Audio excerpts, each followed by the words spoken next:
Café Divergente, um podcast de conversas únicas.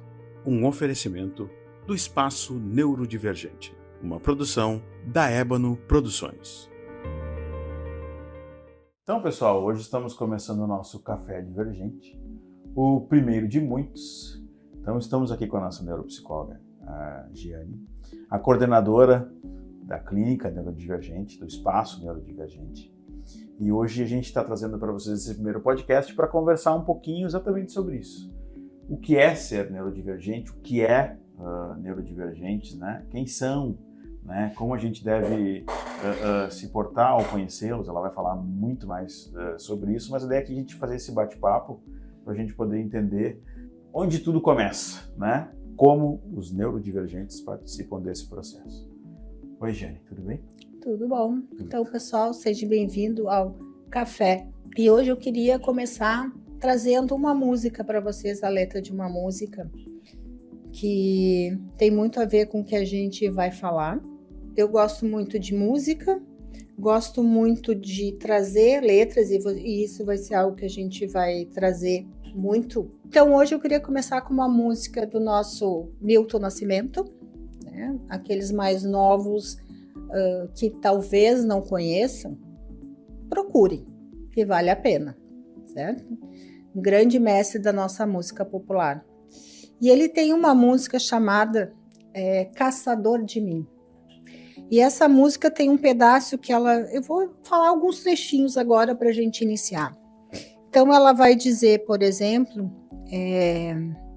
preso a canções, entregue a paixões que nunca tiveram fim. Vou me encontrar longe do meu lugar, eu, caçador de mim. E aí ele continua, nada a temer, senão o correr da luta. Nada a fazer, senão esquecer o medo. Abrir o peito, a força numa procura. Fugir às armadilhas da mata escura. E mais adiante ele vai falando, né? Longe se vai sonhando demais, mas onde se chega assim, vou descobrir o que me faz sentir, eu, caçador de mim. Então depois a gente vai trazer outros pedaços, mas aqui está falando disso, né? Do como eu me encontro, como eu me acho dentro das minhas lutas, dentro das minhas dificuldades, dentro do meu encontro. E ser neurodivergente é estar numa luta diária. É estar buscando um encontro com o outro de algo que eu não sei muito bem o que é, muitas vezes. Então, a palavra neurodivergente, ela vai nos dizer sobre a neurodiversidade, neurodivergente. Neuro já vai nos falar sobre as questões neurológicas. Então, um padrão neurológico que diferente, na verdade, do chamado padrão, da média, daquilo que se espera, né? Então, é uma diferença do padrão neuronal. Todo indivíduo que apresenta uma diferença nesse padrão, ela é neurodivergente. Quem se encontra nessa gama? Vou te dar alguns exemplos. Então, temos o autismo, e dentro do espectro autista nós teremos um podcast que a gente vai falar sobre cada um desses que eu hoje vou citar. Então, o espectro autista, o déficit de atenção, temos síndrome de Down, temos os transtornos na área da aprendizagem, dentro da dislexia, da descalculia, enfim. Hoje eu vou começar por esses. Eu tenho as deficiências mentais e entender e se encontrar é o nosso projeto aqui do Neurodivergente. Então, eu tenho uma clínica, sou neuropsicóloga, tenho especialização na área, estudo há muitos anos o déficit de atenção, atendo muitos pacientes nessa área, trabalho com muitos pacientes nessa área. Esses são os dois. O espectro autista e o déficit de atenção são os meus grandes número de pacientes. O quanto a luta que esses pacientes trazem, a dor que eles trazem. Então, quando o Milton vai falar, né, dessa questão do medo, da dor, é disso que a gente está falando. Tentar entender o mundo lá fora. O mundo que os típicos, o que são os típicos? Todos os outros. Então, as pessoas que pensam dentro do padrão esperado neurologicamente, padrão conhecido. Talvez em algum momento eu acho que a gente vai descobrir que não existe um padrão. Eu digo que o meu sonho vai ser quando a neurologia chegar num lugar em que a gente descobre que não exista padrão. Todos nós somos neurodivergentes, porque todos nós vamos ser diferentes. E eu, na verdade, eu acredito nisso. Embora hoje a gente faça essa diferença, a gente traga essas diferenças, se a gente olhar para as pessoas típicas, elas também são diferentes entre si, também são diversas. Quando a gente fala disso, a gente está falando de diversidade, e diversidade, ela está ligada nesse contexto. Eu gosto de trazer exemplos e trazer situações e ideias, né? Para quem está na idade, talvez lá dos 21, 20, 22, talvez tenha visto o desenho chamado Padrinhos Mágicos. Este desenho, ele vai trazer, e os pais que certamente têm filhos nessas idades, né? Tem um episódio em que ele, então, para o contexto, né, da história, para quem não conhece, tem um menino que ele a gente pode dizer que negligenciado um pouco pelos pais, e esses pais, toda vez que vão sair, contratam uma babá para ficar com ele. E essa babá trata ele muito mal. Então aparece na vida dele duas fadinhas, né, um casal de fadinhas, que é o Cosmo e a Wanda. E eles então são os padrinhos mágicos, porque eles são fadas, são mágicos, e eles são os padrinhos. Então eles vêm para ser padrinho dele, para ajudar ele a enfrentar esse momento da vida dele. E claro que, como todo desenho, tudo começa, tem um problema que ele tenta resolver, que acaba resultando num problema maior que tem que ser resolvido. Tá? E aí, nesse episódio, ele pede para que ele seja igual a todo mundo. Tá? E aí, uma característica dele que a gente tem que também trazer é que ele tem um boné rosa, que ele usa direto, o boné rosa. E aí ele pede que ele quer ser igual a todo mundo, e os padrinhos fazem então ele ser igual a todo mundo. Então todo mundo vira cinza, inclusive ele, todo cinza e todo mundo. E aí, enfim, ele fica igual a todo mundo e ele acaba tendo um problema e ele precisa dos padrinhos, só que os padrinhos não conseguem achar ele, porque ele é igual a todo mundo e todo mundo é igual. E aí eles não conseguem, e ele fica tentando chamar os padrinhos, e ele não consegue, até que ele se dá conta que ele tem que se tornar diferente. E a característica dele é o rosa, então ele consegue mexer em alguma coisa, transformar aquilo em rosa, colocar em cima da cabeça, e aí os padrinhos acham. Então isso nos remete a isso, né? O quanto é importante a gente ser diferente, a gente ter as próprias características. E o que a gente tende a fazer? Quando a gente vê uma pessoa diferente, a gente, em vez de aceitar, a gente critica, a gente acha defeito, a gente, na escola, normalmente sofre bullying, porque os colegas não aceitam, porque os próprios professores muitas vezes não aceitam, porque os pais de outras crianças não aceitam. Então, a criança, ela enfrenta um mundo sendo considerada estranha, diferente e não aceita. E para ser aceita, muitas vezes ela tem que fazer um esforço para dar conta, então, de ser o que o mundo espera dela.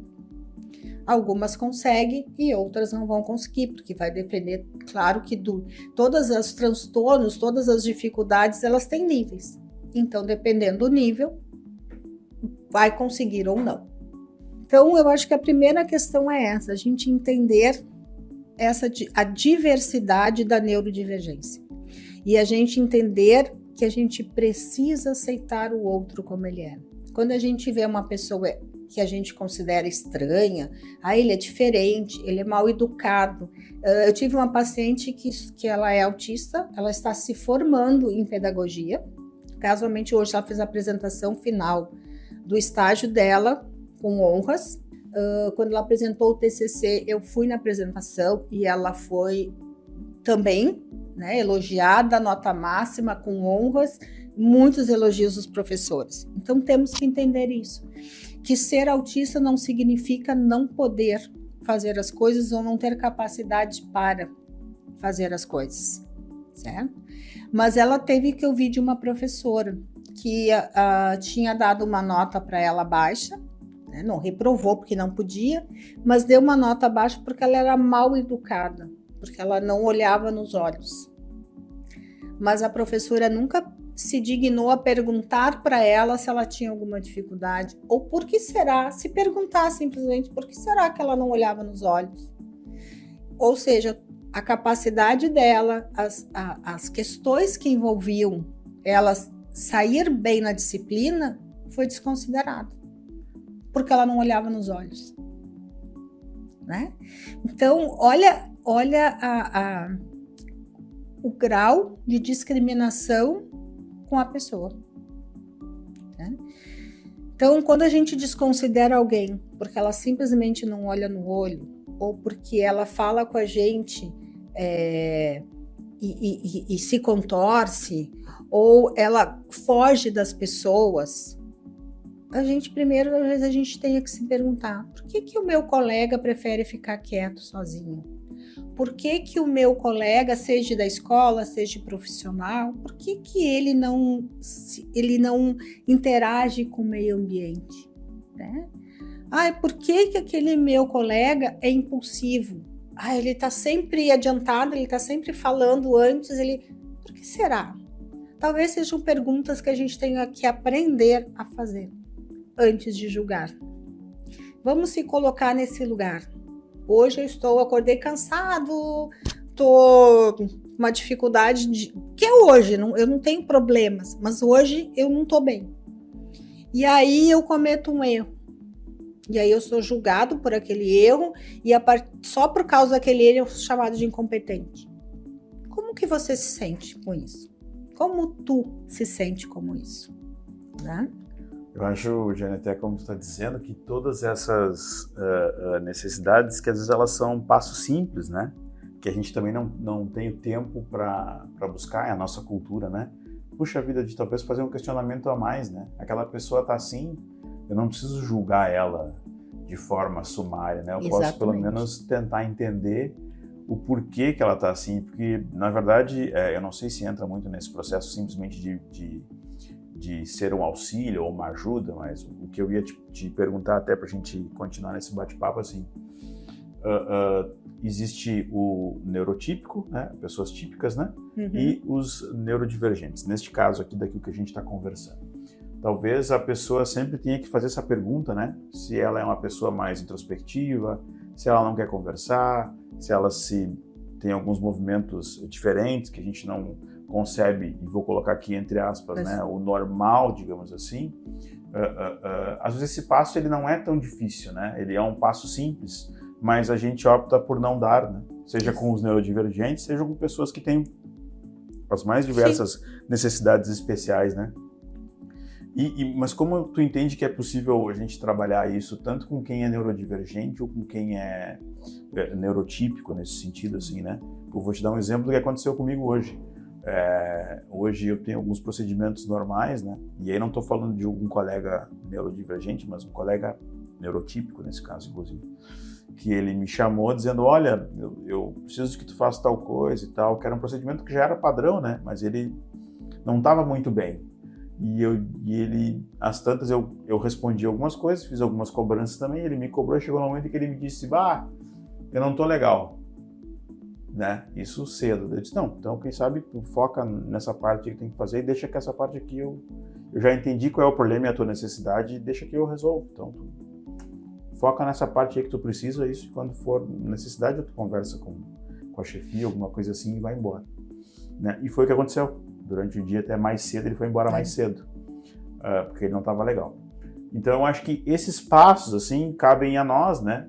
De alguma forma, a todas as pessoas, né? De talvez conseguir realmente, como tu diz, entender ou ter empatia com o outro e proceder da melhor forma possível, não para ser preconceituoso ou para descartar a pessoa, como tu disseste, né? Pegando um pouco, então, essa questão do como cada um pode fazer, né? Quem é neurodivergente nem sempre sabe que é neurodivergente, né? Muitas vezes ele tem essa desconfiança, ele acha que ele é estranho também, ele tem essa sensação. O ideal é buscar uma ajuda, buscar um profissional para ver. E aí, assim, também um ponto importante, fazer um diagnóstico e buscar um diagnóstico, muitas vezes as pessoas dizem, tu vai rotular aquela pessoa. A gente não tem que buscar diagnósticos para rotular ninguém, porque não existe rótulo, porque mesmo um diagnóstico, para cada pessoa vai ter pessoas diferentes com o mesmo diagnóstico. Então, diagnóstico não é rótulo. Eu preciso saber o que eu tenho, onde estão minhas dificuldades e o que eu preciso fazer para dar conta delas, sem sofrimento. Isso é uma coisa importante. As pessoas às vezes têm medo de buscar o diagnóstico por causa disso. Aí vão me chamar de autista e aí vão me recriminar, vão me colocar de lado, vão achar que eu não sirvo, vão não sei o quê. Então, as pessoas acabam tendo medo. E eu acho que... E aí essa busca do caçador de mim é nesse sentido. Sim, eu tenho que buscar quem eu sou. Eu tenho que saber quem eu sou, o que eu posso e o que eu não posso. Porque se eu sei o que eu não posso, eu posso chegar e dizer, olha, isso aqui não dá para mim. E não é porque não dá porque eu sou autista ou porque eu sou... Não dá porque eu tenho uma dificuldade que isso aqui eu não dou conta. E é isso. Eu sei disso. Posso melhorar? Posso, mas nesse momento não dá. Ou já tentei melhorar, já tentei fazer, e isso para mim é muito difícil. Dando o exemplo dessa paciente, olhar no olho para ela é muito difícil. Ela tenta, ela faz movimentos, mas ela faz o movimento e sai. Então, isso vai fazer diferença, por exemplo, na relação que eu tenho com ela? Não. Então, por que ela tem que fazer um esforço de manter um olhar? Por que isso é importante?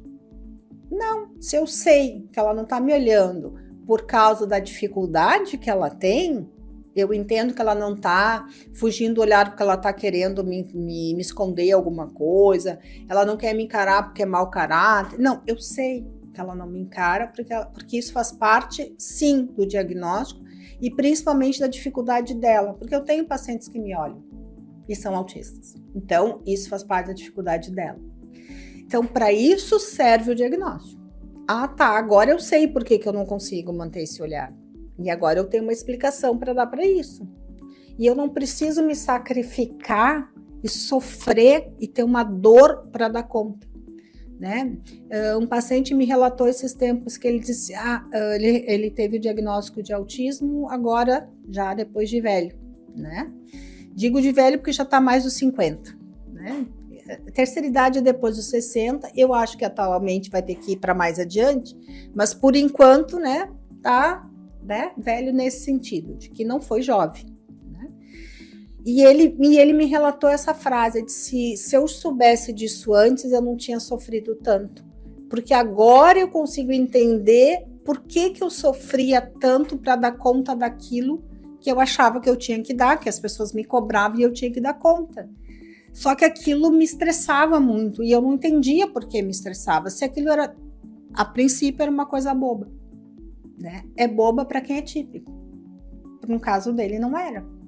Mas ele sim, ele enganou muito tempo sobre o próprio diagnóstico. Por quê?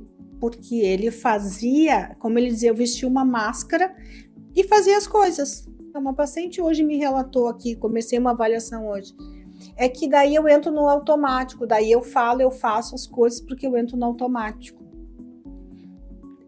Daí tu pede quem tu é para entrar, porque é isso, quando tu entra no automático, quando tu veste, né, uma máscara, tu sai de ti e veste uma outra coisa. Se imagine fazendo isso todos os dias, vestindo um personagem e sendo um personagem todos os dias. Como que você se sentiria? Para você que é neurodivergente, lembre disso. Não tem por que sofrer. Busque ajuda, busque o seu diagnóstico. Busque como entender, né?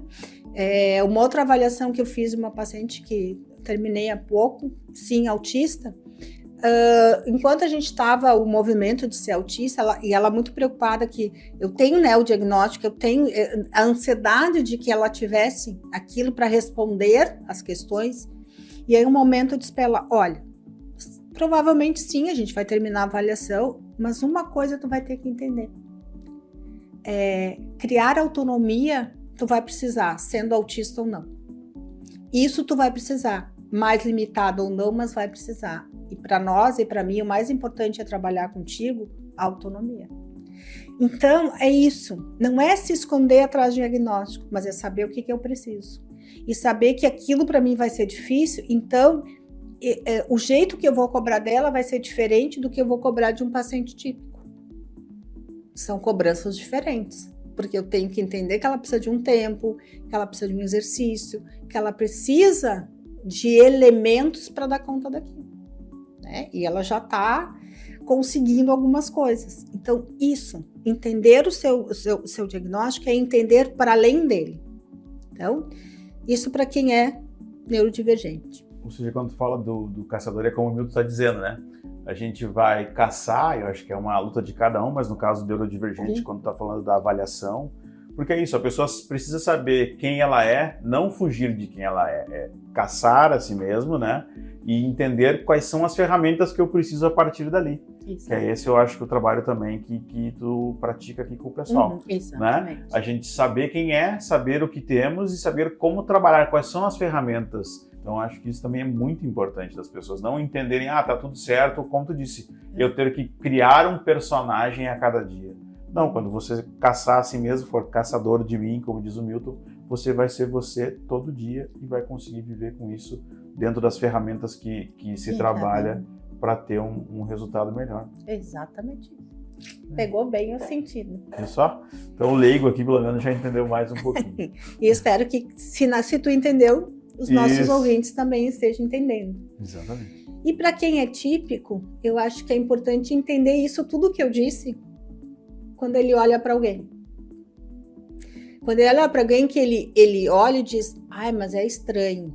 Ele olha e diz, é diferente. O que está por trás desse estranho, desse diferente? É o que tu falou do colega, o que essa pessoa precisa, independente do diagnóstico.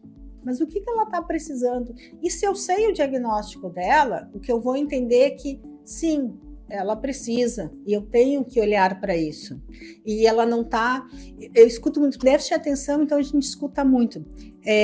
Corpo mole, preguiçoso, só faz o que gosta. Né? A gente escuta muito isso. E aí, quando tu descobre que a pessoa tem déficit de atenção, tu descobre que ela não é preguiçosa, mas ela cansa mais do que as outras pessoas, ou seja, que as pessoas típicas, ela cansa muito mais. Então, sim, ela precisa de descansos periódicos ao longo do dia. Ele não está ali parado porque ele está fazendo corpo mole, não, ele está parado porque ele está reabastecendo a bateria para seguir adiante. Fazer o que gosta. Quem é que... Agora me respondo. Quem é que não prefere fazer o que gosta? Eu vou preferir. Mas não é, a vida não é assim. Perfeito, a vida não é assim. Concordo. Só que, se eu tenho pouca energia, a minha energia está acabando, e eu tenho que escolher entre o que eu gosto e o que eu não gosto, o que eu escolho? Eu sempre vou fazer o que eu gosto. Exato. Eu acho que é isso. Uhum. Então, por exemplo, uma das ferramentas que eu trabalho muito com meus pacientes com déficit de atenção é que, de preferência, claro que a gente tem que entender que nem todo mundo pode ou consegue, mas que de preferência busque para o seu trabalho aquilo que ele goste. É uma ferramenta. Não é todos que vão poder fazer isso. Tem gente que tem que fazer um trabalho, precisa sustentar e não pode escolher. Ele vai ter que pegar aquilo. Então a gente vai trabalhar em cima disso, como que a gente faz. Mas se dá para escolher, escolha. Eu, por exemplo, e aí eu vou começar comigo, eu tenho déficit de atenção. Né? Então, não tinha dito isso ainda. Eu tenho déficit de atenção, fui diagnosticada, eu já era formada, então, quando eu saí da faculdade não se falava em déficit de atenção, daí eu já estou dedando a minha idade, né? Mas enfim, isso é só um detalhe. Não se falava nisso, eu me lembro de ouvir alguma coisa no pós que eu fiz, a primeira pós-graduação que eu fiz, que foi na área já da educação, e depois nunca mais ouvi falar nisso. E aí, quando eu estava, enfim, fui trabalhar numa cooperativa, e aí, conversando com uma colega, ela estava começando a estudar sobre o assunto, minha grande colega, e aqui eu quero deixar o meu agradecimento a ela. A Dileuza não está mais conosco, mas foi assim, minha comadre, fomos amigas, começamos como colegas, viramos amigas e depois comadre. Ela batizou meu filho, né? E foi assim uma pessoa muito importante na minha vida. Então, a partir dos estudos dela, eu comecei a estudar junto, e a gente começou a estudar sobre déficit de atenção. E os nossos colegas nos chamavam de louca na época, a gente estava inventando coisa. Eu sei que ainda hoje tem gente que acha que isso é besteira, que isso não existe, que isso é medicalização das pessoas, enfim. Mas naquela época a gente já era chamado de louca, né? E eu sei o que é ficar sem bateria. Eu digo para vocês o que é a gente estar sem bateria e ter que estar trabalhando. A diferença é que eu realmente trabalho com o que eu gosto. Isso eu posso dizer para vocês, né? Em muitos momentos cheguei no consultório cansada, vontade de não ir, vontade de não trabalhar, quero, né? E chegar aqui, começar a atender, e quando eu ver, o dia terminou. E eu nem me dei conta mais que eu estava cansada, porque eu estava fazendo algo que eu gostava. Então, sim, isso faz diferença, né? Não quer dizer que tenham dias que eu chego em casa, e aí quando eu chego em casa eu estou exausta, né? A família que diga hoje. Aí eu não quero fazer nada, não quero cozinhar, não quero arrumar nada, não quero fazer nada, né? E aí, claro que às vezes eu encontro encrenca em casa, porque eu não quero fazer as coisas que eu tinha que fazer em casa, né? Só faço na rua. Então, faz parte do meu diagnóstico, e muitas vezes eu tenho que fazer força para dar conta de algumas coisas, porque, enfim, faz parte também, embora eu não goste, tá? Então, eu acho que o típico tem que entender essas coisas. É difícil, mas ele tem que parar em algum momento e fazer esse olhar empático para o outro. E aí, quando tu faz esse olhar, tu consegue ver a diferença entre o não quero de fato, o que faz a preguiça, o que lero-lero, o que está enrolando, enfim. A gente começa a perceber a diferença entre essas pessoas, que a gente consegue ver. Inclusive o sofrimento do outro, se a gente parar para ouvir, a gente vai ouvir dele o sofrimento. Se ele tiver espaço, ele vai te dizer desse sofrimento, né? Então eu acho que muito do típico é isso. Sensacional. Se o neurodivergente ainda tem alguma outra característica dessas, né? Ele consegue trabalhar bem com todas essas ferramentas. Alguém é diagnosticado, sei lá, com TDAH, mas ele tem, assim como tu disseste, né? Cansaço, preguiça, mas se ele tem alguma outra situação, talvez da personalidade dele, que talvez não tenha relação com o déficit de atenção, digamos assim, é algo que deve ser muito mais difícil para ele conseguir trabalhar, inclusive. Claro, claro.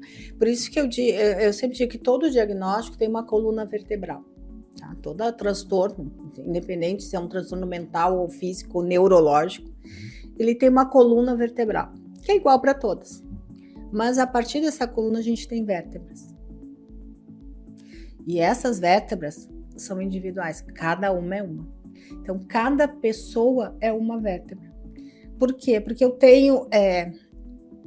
Como que eu fui criado? Por exemplo, eu tenho um paciente que tem déficit de atenção, mas a gente já conversou com ele, a gente já detectou, mas ele nunca precisou fazer uma avaliação formal, nunca precisou tomar um remédio.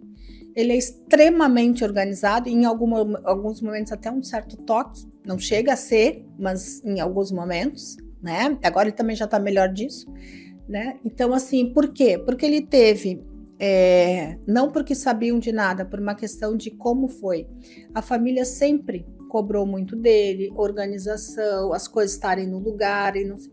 Então, ele aprendeu problema tem que ser resolvido. Ele é uma pessoa resolutiva. É um dos grandes problemas para quem tem déficit de atenção, é resolver problemas. Porque quando tem um problema, parece que empaca.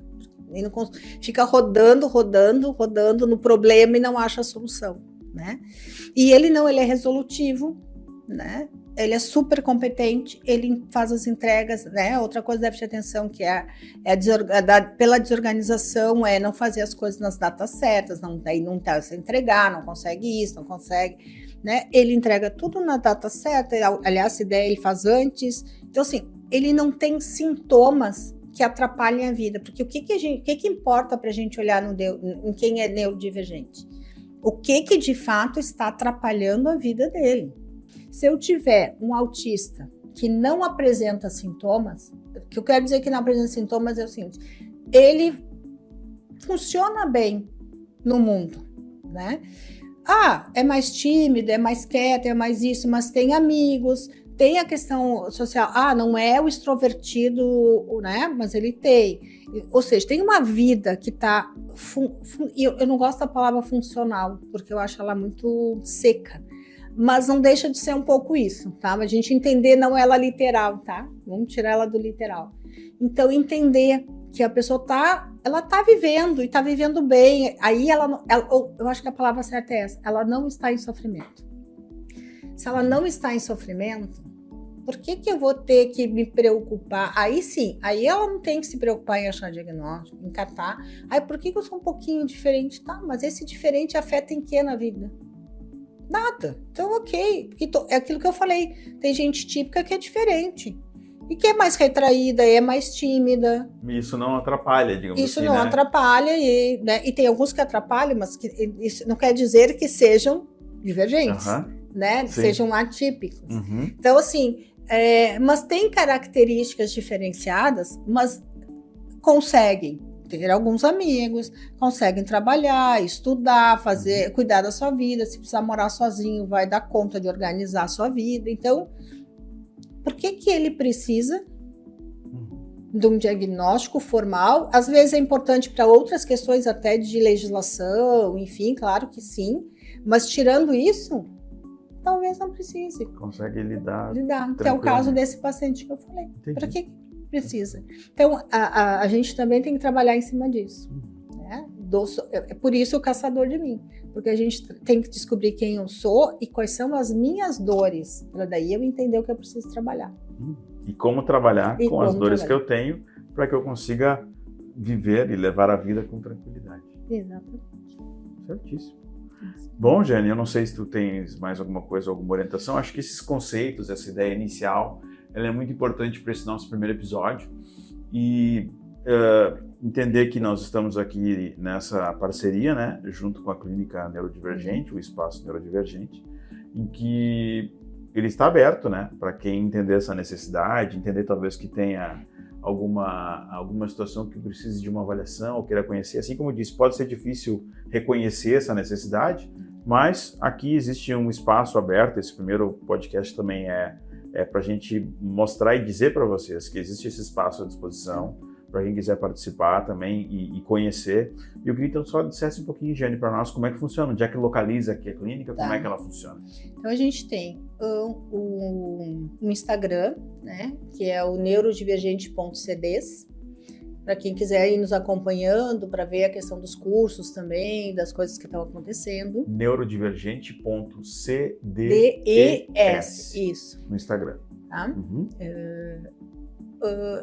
A clínica, ela tá, né, e o próprio espaço de cursos, ela fica na rua 7 de setembro, 1126, e aí a clínica na sala 310 e o espaço de cursos na 317. Lá a gente também, daí eu vou fazer uma propagandinha aqui nossa. A gente tem o Polo de Educação à Distância da Unijuí, que é a Universidade do Noroeste do Estado, onde a gente tem vários cursos de graduação e tecnológico superior e alguns de especialização. Então, quem tiver interesse também pode, né, nos procurar para isso. Telefone, nosso WhatsApp de contato,